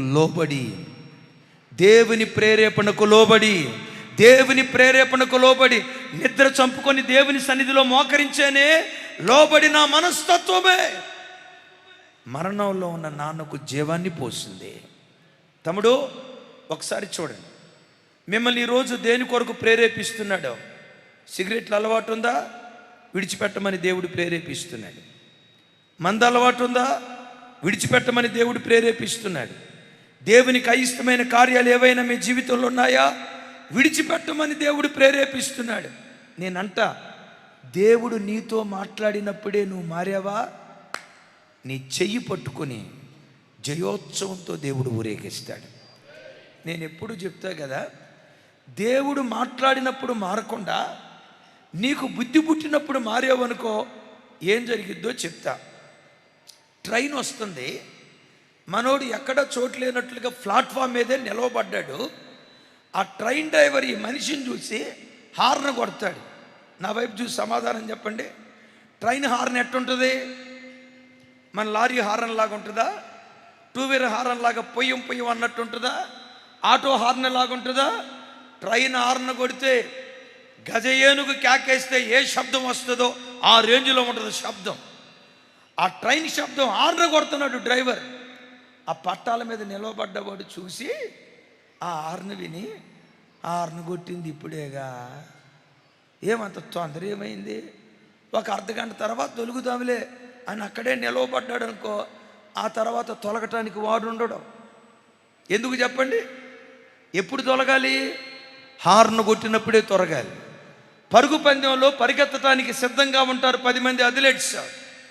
విజిల్ వేయటానికి అంపైర్ సిద్ధంగా ఉంటాడు.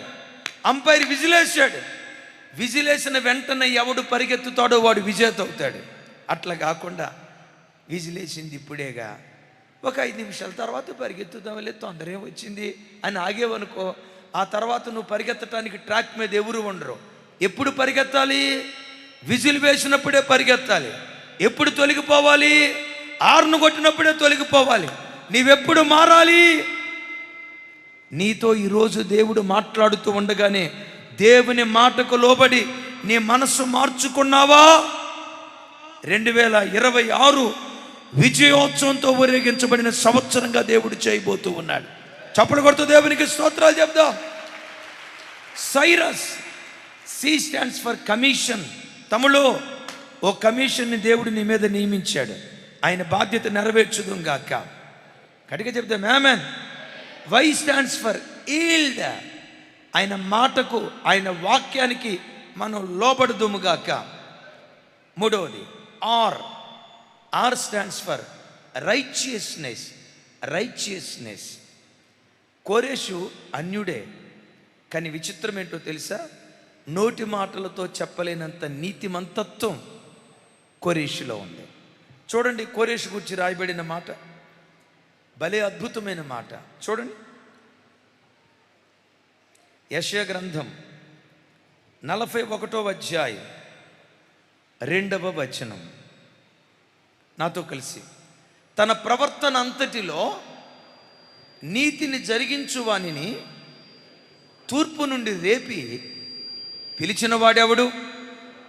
ఆయన అతనికి జనములను అప్పగించును, రాజులను లోపరుచుచున్నాడు. ధూళివరే వారిని అతని ఖడ్గమునకు అప్పగించుచున్నాడు. ఎగిరిపోవు పొట్టువలే అతని ఇంటికి వారిని అప్పగించుచున్నాడు. ఒకసారి నా వైపు చూడు. ఈ సంవత్సరం మన ఇమ్మాన్యుయల్ మినిస్ట్రీస్కి దేవుడు ఇస్తున్న వాగ్దానం కోరేషును గూర్చి కదా. అద్భుతం. కోరేషును గూర్చి రాయబడిన మాట. ఒకసారి నా వైపు చూడండి. అతని ఖడ్గమునకు, ఎలా అనండి, ఇలా అనండి, పర్వాలేదు. అయ్యో ఖడ్గం తీసుకురాలేదే అని అనుకోకండి. ముందలే ఖడ్గం. సరే, అసలైన ఖడ్గం ఉంది కదా అనండి. పట్టుకోండి, బైబిల్ పట్టుకోండి. అతని ఖడ్గమునకు ధూళి వంటి విస్తారమైన జనమును అప్పగించుచున్నాను. రాజులు అతనికి లోబడేటట్లుగా నేను చేయబోతున్నాను. చివరిసారి, అతని ఖడ్గమునకు ధూళి అంత విస్తారమైన ప్రజలను అప్పగించబోతున్నాను. 2026 సంవత్సరంలో ఇమ్మాన్యుయల్ మినిస్ట్రీస్ ద్వారా వెలువడే వాక్యపు ఖడ్గానికి ధూళి అంత విస్తారమైన ప్రజలను దేవుడు అప్పగించబోతున్నాడు. వచ్చే సంవత్సరం న్యూ ఇయర్ ఆరాధనకి ఎంతమంది వస్తారని చెప్పుకున్నాం? ఎంత? ధూళి ఎంత విస్తారమైన ప్రజలను హైదరాబాద్ పట్టణపు నలుదిక్కుల నుంచి రాగల కాలములో ఈ పరిచర్యకు దేవుడు అప్పగించబోతూ ఉన్నాడు. ఒకటి హైదరాబాద్ పట్టణమే కాదు, అమెరికా నుండి న్యూజిలాండ్ వరకు, తూర్పు నుండి పడమటి వరకు వాక్యపు ఖడ్గానికి ధూళి అంత విస్తారమైన ప్రజలను దేవుడు అప్పగించునుగాక. నీకు తెలుసా, ఈ శుద్ధీకరణ కోటాలకి, ఈ నూతన సంవత్సరపు ఆరాధనకి ఆంధ్ర నుండి, తెలంగాణ నుండి, కర్ణాటక నుండి, మెడ్రాస్ నుండి అనేక దూర ప్రాంతాల నుంచి ప్రజలు రావటానికి దేవుడు కృప చూపించాడు. ఏమో మాకు తెలియదన్నా, మేమంతా హైదరాబాద్ వాళ్ళం అని అనుకుంటున్నారా? తమ్ముడా, మీ దేవురు అమ్మా పార్వతీపురం. అదే మా సూరారం పక్కనే కదా పార్వతీపురం. ఎక్కడ పార్వతీపురం? ఎక్కడంటే పార్వతీపురం దగ్గర, విజయనగరం జిల్లా. ఒంగోలు నుంచి వచ్చారు, విజయవాడ నుంచి వచ్చారు, వైజాగ్ నుండి వచ్చారు, బెంగళూరు నుండి వచ్చారు, కర్ణాటక నుండి వచ్చారు, మెడ్రాస్ నుండి వచ్చారు. Thank you. మెడ్రాస్ నుంచి వచ్చారు. రాగల సంవత్సరం వాక్యపు ఖడ్గానికి ధూళి ఎంత విస్తారమైన ప్రజలను దేవుడు అప్పగించునుగాక. గట్టిగా చెప్తాం ఆమేన్. ఇంతకీ కోరేషు ఖడ్గానికి ధూళి అంత విస్తారమైన ప్రజలను అప్పగించడానికి, విన్నారా? ధూళి అంత విస్తారమైన ప్రజలను అప్పగించడానికి, రాజులను అతనికి లోపరచడానికి కారణం ఏంటంటే, అతని గూర్చి రాయబడిన ఒక అద్భుతమైన మాట. నాతో కలిసి చెప్పండి. తన ప్రవర్తన అంతటిలో నీతిని జరిగించువాడు. ఇంకోసారి చెప్పండి. తన ప్రవర్తన అంతటిలో నీతిని జరిగించువాడు. ఎందులో జరిగించేవాడు నీతిని? కొంతమంది మాటల్లో నీతి ఉంటుంది, మాటలు చాలా నీతి కలిగిన మాటలుగా ఉంటాయి. కొంతమంది మాటలు చూస్తే, ఒరే బాబు, సాక్షాత్తు దేవదూతలాగా మాట్లాడుతుంది అక్క అన్నట్టుంటుంది. కొంతమంది బ్రదర్స్ మాటలు చూస్తే, బాబోయ్ ఎంత ఆత్మీయుడురా, ఎంత ప్రార్థనాపరుడురా, నోరు తెరిస్తే దేవుని మాట తప్ప రెండో మాట లేదురా అని కొంతమంది మాటల్లో నీతి ఉంటుంది. నాకు తెలిసి ఒక తమ్ముడు ఉన్నాడు, నేను చాలా మంచివాడు అనుకుంటా, భలే మంచివాడు అనుకుంటా, తబలా బాగా కొడతాడు. నాకు ఈ పాటలన్నా మ్యూజిక్ అన్నా భలే ఇష్టం. ఎక్కడైనా ఎవరైనా బాగా పాట పాడారంటే నేను మరిచిపోతా, మనిషిని కూడా మర్చిపోను. ఎవరైనా తబలా బాగా కొట్టారనుకో, భలే తబలా కొట్టాడే, భలే తబలా కొట్టాడే అనుకుంటా. నేను వెళ్ళినప్పుడల్లా బాబా అక్కడ తబలా కొట్టేవాడు, చాలా ఆత్మీయుడిగా కనపడేవాడు. నా ముందు వచ్చి నిలబడేటప్పుడు కూడా, అయ్యగారండి బాగున్నారా, అయ్యగారండి, అమ్మగారు బాగున్నారా అండి. ఎట్లా మాట్లాడతాడంటే దేవదూతకు అన్నలాగా మాట్లాడతాడు. చాలా మంచోడు, ఎంత మంచోడంటే అంత మంచోడు. తబలా భలే కొడతాడు. సరే, ఒకసారి భార్యాభర్తలు ఇద్దరు వచ్చారు ప్రార్థన చేయించుకుందామని. ఆ తమ్ముడికి ప్రార్థన చేసేలోపు ఎవరో మ్యూజిషియన్ వచ్చి ఆయన పక్కకు తీసుకెళ్ళారు. ఈ చెల్లికి ప్రార్థన చేయబోయేటప్పుడు నా దగ్గరికి వచ్చి అంది, అయ్యగారు మా ఆయన మారేటట్టుగా ప్రార్థన చేయండి అయ్యగారు అంది. మీ ఆయన ఎవరమ్మా అన్న. ఎవరు అయ్యగారు? అదే నాతో పాటు వచ్చారు కదా తబలిస్టు, ఆయనే అయ్యగారు అంది. ఆయన మారటం ఏంటమ్మా, యేసు ప్రభుకు శనతమ్ముడు అనుకుంటా కదా, పైకి అంతే కనపడతాడు అయ్యగారు. గాబ్రియల్ దూత కన్న అనుకుంటగా, పైకి అంతే కనపడతాడు అయ్యగారు. చాలా భక్తిపరుడు అంటే భక్తిపరుడు కదమ్మా, పైకి అంతే కనపడతాడు అయ్యగారు, మరి లోపట ఎట్టుంటాడమ్మా అన్న. బిడ్డ ముసుగు ముందుకు లాక్కొని చెవులో ఏం చెప్పిందో తెలుసా? తబలా ఎంత బాగా కొడతాడో. ఆదివారం తబలా కొట్టే ముందు శనివారం రాత్రి కర్ర తీసుకుని నన్ను చెత్త కొడతాడు అయ్యగారు. ఇంట్లోనేమో కర్రతో నన్ను కొడతాడు, చర్చికి వచ్చేమో తబలా కొడతాడు. ఆయన తబలా కొట్టే విధానం చూసి ఎంత బాగా కొడుతున్నాడంటే ఎంత గొప్ప కృప ఉండబెట్టావు కదా రమేశా. నేను రమేష్ని చూసి కూడా, రమేష్ ఇంత బాగా పాట పాడుతున్నాడంటే ఎంత గొప్ప కృప ఉండటాన్ని పెట్టావు కదా తమ్ముడా. పాట పాడే కృప ఒకటే ఉందా, ఇంట్లో సెలిని కొట్టే కృప కూడా ఉందా?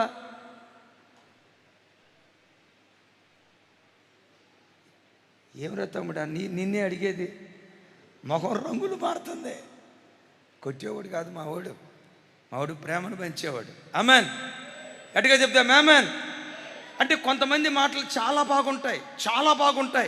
ఆ బ్రదర్ని చూస్తే ఎంత ఆత్మీయుడో, ఎంత ఆత్మీయురాలో, ఎంత ప్రార్థనా పరురాలో, అబ్బో ఎంత భక్తి కలిగిన వాడో అన్నట్లుగా పై కనపడతారు.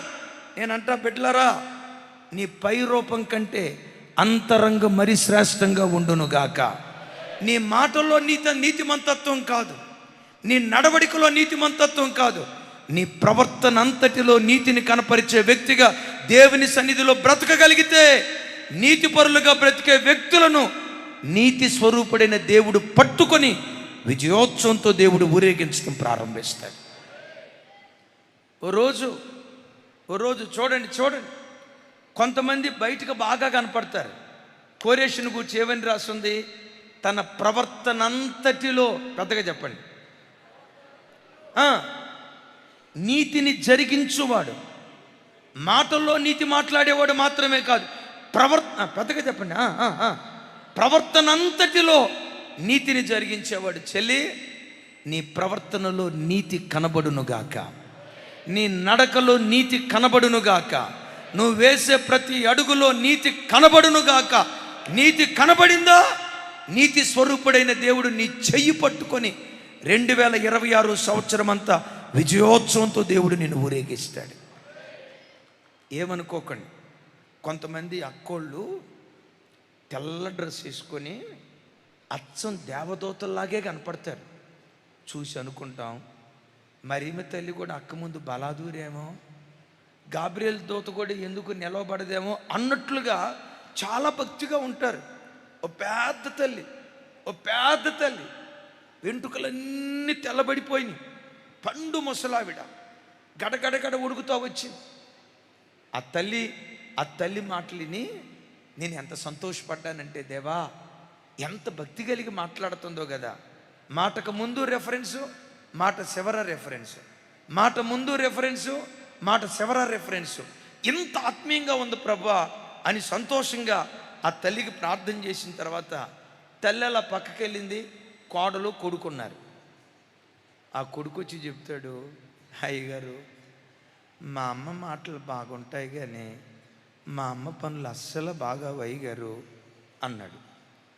ఎంతకు నువ్వు అల్లుడువా కొడుకువా అన్నా. మీకు అంత డౌట్ ఎందుకు వచ్చింది అయ్యగారు అన్నాడు. కొడుకులు చెప్పరే, నేను అల్లుడిని కాదయ్యా కొడుకునే అన్నాడు. ఎంతకి మీ అమ్మ కొరకు ఏమని ప్రార్థన చేయాలి? మా అమ్మ మాటలు చాలా బాగుంటాయి అయ్యగారు. ఇంకో కోణం ఏంటో చెప్పమంటారా? కోపం వచ్చిందంటే గయ్యాలి గంప, రాకాసి రంప, సూర్యకాంతానికే అక్క. హల్లెలూయా. ఎవరు మనిషి పైకి బాగుంది. నా ప్రభు బిడ్డలారా, ప్రవర్తనలో నీతిని జరిగించు, నీ చెయ్యి పట్టుకుని దేవుడు నడిపించడం ప్రారంభిస్తాడు. ఆమేన్. ఈ సృష్టిలో ప్రవర్తన అంతటిలో నీతి కలిగిన ఏకైక దేవుడు. ప్రపంచంలో నీతిని బోధించిన వాళ్ళు చాలామంది ఉన్నారు. నీతిగా బ్రతకమని సమాజానికి హెచ్చరించిన వాళ్ళు ఉన్నారు.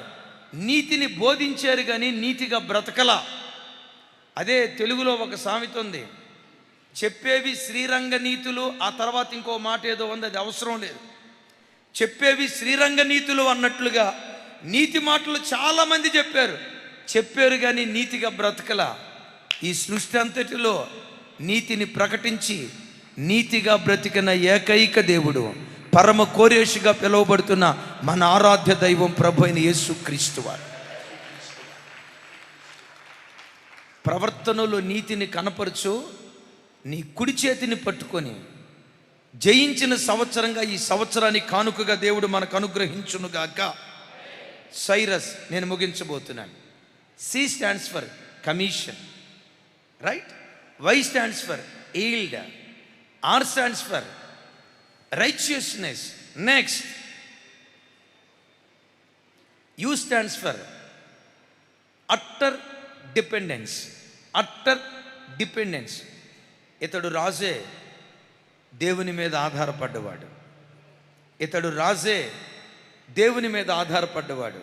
ఇందాక చదువుకున్నాం కదా, ఎజ్రా గ్రంథం 1వ అధ్యాయం.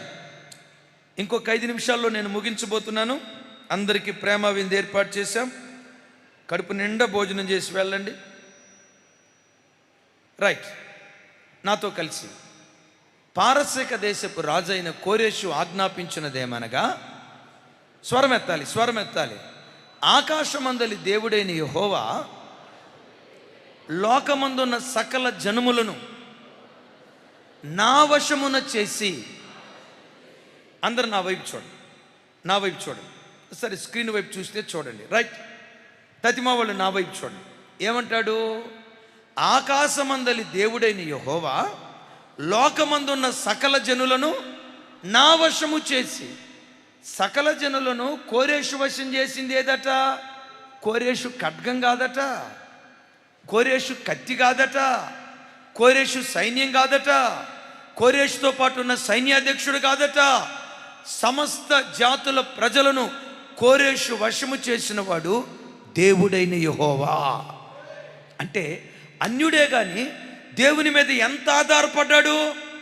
వాక్యం వింటున్న బిడ్డలారా, 2026 సంవత్సరం అంతా ప్రతి విషయంలో దేవుని మీద నువ్వు ఆధారపడి బ్రతుకు. దేవుని మీద ఆధారపడి బ్రతుకు. ఎందుకు దేవుని మీద ఆధారపడి బ్రతకాలో తెలుసా? నేను ఖచ్చితంగా నమ్ముతా, నా హృదయపు లోతులో నుంచి ఈ మాట అంగీకరిస్తా. ఆ మాట ఏంటో తెలుసా? యుద్ధ దినమునకు గుర్రములను రథములను ఆయత్తపరుచుట కద్దు. యుద్ధం జరుగుతుంది, అటు సైన్యం ఇటు సైన్యం, గుర్రాలు రథాలు ఆయత్తపరుస్తారు. వీళ్ళ సైన్యం కంటే వీళ్ళ సైన్యం ఎక్కువ, వీళ్ళ సైన్యం కంటే వీళ్ళ సైన్యం ఎక్కువ. సైనిక బలాన్ని ఎక్కువ చేస్తారు. సైనిక బలం ఎక్కువ చేసినందువల్ల ఒకడు విజేత కాలేడు. దేవుడు ఎవరిని గెలిపిస్తాడో వాడే విజేత అవుతాడు. జయాపజయాలు దేవుని చేతిలో ఉన్నాయి. జయాపజయాలు చెప్పండి, ఎవరి చేతిలో ఉన్నాయి? జయాపజయాలు దేవుని చేతిలో ఉన్నాయి. అందుకనే ప్రతి క్షణం దేవుని మీద ఆధారపడిన ప్రతిసారి నీ చెయ్యి పట్టుకొని ఈ 2026 సంవత్సరం అంతా విజయోత్సవంతో దేవుడు ఊరేగించునుగాక. Last word Cyrus. S stands for shepherd. ఈ కోరేషుని గురించి దేవుడు అంటాడు 44వ అధ్యాయం 28వ వచనం. 44వ అధ్యాయం 28వ వచనం. నాతో కలిసి చెప్పండి. కోరేషుతో, నా మంద కాపరి, నా చిత్తమంతయు నెరవేర్చువాడా అని చెప్పువాడను నేనే. మరలా నాతో కలిసి చెప్పండి. కోరేషుతో, నా మంద కాపరి, వినపళ్ళ నా మంద కాపరి, నా చిత్తమంతయు నెరవేర్చువాడా. కొంతేనా అంతా? చెప్పాలి. కొంతేనా అంతా? నా చిత్తమంతయు నెరవేర్చువాడా. దానికి ముందు ఇంకో డిగ్రీ ఇస్తాడు. నా మంద. దైవజనమ, కోరేషు దేవుని మందకు కాపరిగా ఉన్నాడు గనుక కోరేషు కుడి చేతిని దేవుడు పట్టుకున్నాడు. ఈ 2026 సంవత్సరం దేవుడు మీ కుడి చేతిని పట్టుకును గాక. మన కుడి చేతిని పట్టుకోవాలంటే, విజయ్ బ్రదర్, దేవుడు మన కుడి చేతిని పట్టుకోవాలంటే ఈ స్థలంలో కూర్చున్న మనం కూడా దేవుని మందకు మనం కాపరిగా ఉండాలి. నిన్ను చూసుకోవడం అనాలి, రాజేష్ నా మంద కాపరి, నగేష్ నా మంద కాపరి, రామారావు నా మంద కాపరి, గోవర్ధన్ నా మంద కాపరి, శాంతి నా మంద కాపరి, గ్లోరీ నా మంద కాపరి. నిన్ను చూసినప్పుడల్లా దేవుడు అనాల్సిన మాట, నా మంద కాపరి. అంటే క్రైస్తవుడు మందను కాపాడే కాపరిగా బ్రతకాలి. చప్పలు కొట్టు స్తోత్రాలు చెప్దాం. నేనంట, లోకంలో ప్రజలందరూ వాళ్ళ ఇళ్ళను కాపాడుకుంటున్నారు. ప్రజలందరూ వాళ్ళ ఇల్లు కాపాడుకున్నట్లుగా మనం కూడా మన ఇల్లు కాపాడుకున్నాం అనుకోండి, మన ఇంటిని మాత్రమే కాపాడుకున్నాం అనుకోండి, లోకస్తులకు మనకి తేడా ఏముంది? లోకస్తులు వాళ్ళ పిల్లలనే కాపాడుకుంటారు. మనం కూడా మన పిల్లలను మాత్రమే కాపాడుకున్నాం అనుకోండి, లోకస్తులకు మనకు తేడా ఏముంటుంది? యేసయ్య రక్తంతో కడగబడిన ఆయన పిల్లలైన మనం మన పిల్లలను కాపాడుకుందాం, మన కుటుంబాన్ని కాపాడుకుందాం. అన్నిటికంటే విశేషంగా దేవుడిచ్చిన సంఘాన్ని, దేవుడిచ్చిన మందను, దేవుడిచ్చిన ప్రజలను కాపాడుకునే వ్యక్తులుగా మన ముందుము గాక.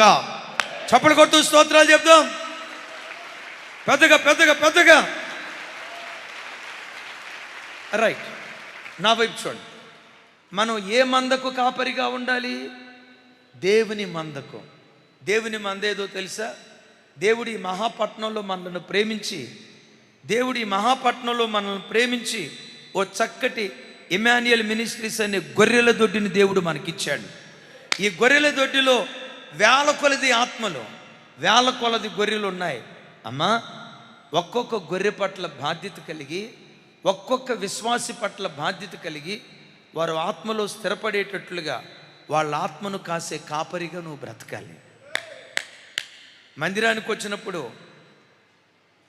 ఈ యవ్వన బిడ్డ కొత్తగా వచ్చినట్లున్నాడు, ఈ బిడ్డను సంఘంలో నేను ఎట్లా స్థిరపరచాలి, ఈ కుటుంబాన్ని ఆత్మలో నేను ఎలా బలపరచాలి, మాకంటే ఆత్మీయుడిగా ఈ బిడ్డ తీర్చిదిద్దబడినట్లుగా ఈ బిడ్డను మేము ఎలా ప్రోత్సహించాలని మందిరానికి వచ్చే చిన్న బిడ్డ మొదలుకొని పెద్ద బిడ్డ వరకు సంఘానికి వచ్చే ప్రతి బిడ్డ, ప్రతి విశ్వాసి మీద మనసు పెట్టి మందను జాగ్రత్తగా కాపాడుకునే కాపరులుగా బ్రతికితే, మందను నువ్వు కాపాడితే నీ ఇంటిని నా దేవుడు కాపాడుతాడు. సంఘానికి వచ్చే పిల్లలను నీవు కాపాడితే నీ పిల్లలను దేవుడు కాపాడటం ప్రారంభిస్తాడు. చప్పలు కొడుతూ స్తోత్రాలు చెప్దాం. అమలారా, ఐలారా, వచ్చిపోయే విశ్వాసులుగా మనం ఉండొద్దు. మందిరానికి వచ్చిపోయే వ్యక్తులుగా ఉండొద్దు. ఇది దేవుని మంద. జెర్మియా పాస్టర్ గారి మంద కాదు, జ్యోతమ్మ గారి మంద కాదు, జార్జయ్య గారి మంద కాదు, రాజయ్య గారి మంద కాదు. ఈ మంద కొరకు మేమేమీ చేయలేదు. ఈ మంద యేసుక్రీస్తు వారి మంద. ఎందుకో తెలుసా? ఈ మంద కొరకు ఆయన తన ప్రాణాన్ని పెట్టాడు. చప్పలు కొడుతూ స్తోత్రాలు చెప్దాం. అందరూ ఈ మంద కొరకు యేసయ్య తన ప్రాణాన్ని పెట్టాడు. అమ్మా, మందిరానికి వచ్చే చిన్న బిడ్డ మొదలుకొని ప్రతి బిడ్డ మీద మనసు పెట్టండి. ఈ 2026 సంవత్సరం దేవుడు మనకి అప్పగించిన ఆత్మల్లో ఒక్క ఆత్మను కూడా మనం పోగొట్టుకోకుందుముగాక. వారి పిల్లలు సంఘంలో స్థిరపడుదురుగాక. ఈ 2026 సంవత్సరం లక్షల కొలది నూతనాత్మలు ఈ మందలో అడుగు పెట్టడానికి దేవుడు కృప చూపించునుగాక. అలా దేవుడు చేయాలంటే సంఘానికి వచ్చే ప్రతి బిడ్డ సంఘంలో ఎలా బ్రతకాలి? పెద్దగా చెప్పాలి, పెద్దగా. మంద కాపరి ఎలా ఉంటాడో చెప్తా. యేసు ప్రభు వారు అంటారు కదా, మంచి కాపరి తన గొర్రెల కొరకు ప్రాణం పెడతాడు. అనండి మాట. మంచి కాపరి తన గొర్రెల కొరకు, మంచి కాపరి తన గొర్రెల కొరకు, పెద్దగా చెప్పండి. మంచి కాపరి తన గొర్రెల కొరకు ప్రాణం పెడతాడు. చెడ్డ కాపరి అయితే ఆ గొర్రెను కోసుకొని గొర్రె బిర్యానీ చేసుకుంటాడు. ఆ గొర్రెను కోసుకొని దాన్ని జంపుకొని తింటాడు. సంఘానికి వచ్చే కొంతమంది విశ్వాసులు ఆత్మలో చావటానికి కారణమవుతారు, సంఘం వదిలిపెట్టడానికి కారణమవుతారు. అయ్యో, ఇది క్రమశిక్షణ లేని సంఘమే, ఏంటి వీళ్ళు ఇలా బ్రతుకుతున్నారు, ఏంటి వీళ్ళు ఇలా మాట్లాడుతున్నారని కొందరి దుష్ప్రవర్తనను బట్టి కొందరు సంఘాన్ని విడిచిపెట్టి వెళ్ళిపోతూ ఉంటే, మరి కొందరి సత్ప్రవర్తనను బట్టి ఎక్కడెక్కడున్న గొర్రెలు మందలో చేర్చబట్టడానికి దేవుడు కృప చూపిస్తున్నాడు. తమ్ముళ్ళారా, నేను ముగిస్తున్నా. తల్లులారా, నా వైపు చూడండి. కోరేష్తో అంటాడు, నా మంద కాపరి అనండి. మిమ్మల్ని గూర్చి కూడా అనాలి, మిమ్మల్ని గూర్చి కూడా అనాలి. నా వైపు చూడండి. తమ్ముళ్ళారా, మిమ్మల్ని గూర్చి కూడా అనాలి. మీ వయసు చిన్నదైనా మిమ్మల్ని గూర్చి అనాలి. చెల్లెలారా, మీ వయసు చిన్నదైనా మిమ్మల్ని గూర్చి అనాలి. ఈ బిడ్డ నా మందకు కాపరి, నా సంఘానికి వచ్చే ప్రతి బిడ్డను కాచే కాపరి, మందను కాపాడటానికి తన ప్రాణం పెట్టడానికి కూడా వెనుతీయలేదు. ఇలాంటి దివ్యమైన సాక్ష్యం దేవుడు మన ఒక్కొక్కరికి దయచేయునుగాక. చెప్పండి, మంద కాపరి తన గొర్రెల కొరకు ఏం పెడతాడు? ఓ తల్లి కడప నుంచి మన లైవ్ చూసేది. ఆ తల్లి రిటైర్డ్ టీచర్. వాళ్ళ భర్త కూడా మంచి ఉద్యోగస్తుడు. ఎందుకో దేవుడు తన చిత్తానుసారంగా వాళ్ళకి పిల్లల్ని ఇవ్వల. ఇద్దరు రిటైర్డ్ అయిపోయారు. ఎంతోమంది బంధువులు ఉన్నారు. కోవిడ్ దినాల నుంచి మన లైవ్ చూస్తూ ఉంటారు. ఆ కోవిడ్ దినాల్లో నేను చెప్తా ఔటర్ రింగ్ రోడ్డు ప్రాంతంలో సుశాలమైన స్థలం తీసుకోవాలనుకుంటున్నాం, ప్రార్థన చేయండి అని. సడన్గా ఆ తల్లి హృదయంలో దేవుడు ప్రేరేపణ ఇచ్చాడట. మాకా పిల్లలు లేరు, నాకు నా భర్తకు పిల్లలు లేరు.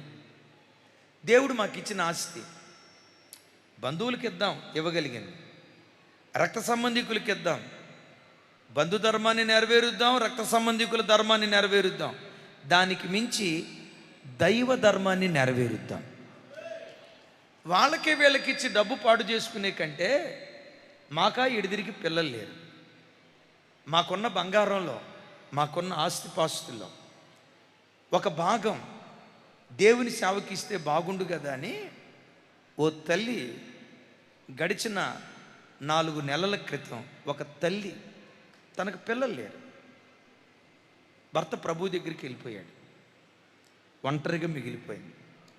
వాళ్ళకి వీళ్ళకి ఇటు ఎందుకు, దేవుని పనికి ఇస్తే ఉపయోగపడిద్ది కదా అని ఒక్క తల్లి గత 4 నెలల క్రితం 40 లక్షల రూపాయల బంగారం తీసుకొచ్చి ఇచ్చిందని. 40 లక్షల బంగారం, 40 లక్షలు. ఒక్క తల్లి. ఆ తల్లి మన మధ్యలోనే ఉంది, కానీ పేరు నేను చెప్పను. అలాగని దేవుడు మనందరి దగ్గర నుంచి డబ్బే కోరుకుంటున్నాడు అని అనుకోకండి. ఒక్క విశ్వాసిని సంఘంలో మనం స్థిరపరిచామంటే నువ్వు సంఘానికి మంద కాపరి అయినట్టు లెక్క. పరమ కోరేషిగా పిలువబడుతున్న యేసు క్రీస్తు వారు లోకమనే ఈ మంద దారి తప్పిపోతూ ఉంటే ఈ గొర్రెల కోసం పరలోకం నుండి దిగి వచ్చి తన ప్రాణాన్ని ధారపోసి మంచి మంద కాపరిగా నిలవబడ్డాడు. యేసయ్య వాక్య ఖడ్గానికి ధూళి అంత విస్తారమైన ప్రజలు అప్పగించబడ్డారు. హల్లెలూయా. ఈరోజు ప్రపంచంలో 700 కోట్ల మంది ప్రజలుంటే దరిదాపుగా చూడండి 700 కోట్ల మంది ప్రజలుంటే దరిదాపుగా 400 కోట్లకు పైగా క్రైస్తవులే ఉన్నారు భూమి మీద. ఎందుకు 400 కోట్ల మంది ప్రజలు ఉన్నారో తెలుసా? సంఘం కొరకు ఆయన తన ప్రాణం పెట్టాడు. ఆఖరి రక్తపు బొట్టు వరకు ఓ మంచి కాపరిగా బ్రతికి ప్రాణాన్ని దారిపోసి పరలోకానికి ఆరోహణమై వెళ్ళాడు. అందుకనే ఆయన వాక్యపు ఖడ్గానికి కోట్ల మంది ప్రజలు అప్పగించబడ్డారు. నా వైపు చూడండి, ఒకసారి మీ కుడి చేయి పైకెత్తండి. యేసయ్యా నా కుడి చేయి పట్టుకోయ్యా అనండి ఒక మాట. యేసయ్యా నా కుడి చేయి పట్టుకోండి అయ్యా, యేసయ్యా నా కుడి చేయి పట్టుకోండి అనండి పెద్దగా. మరోసారి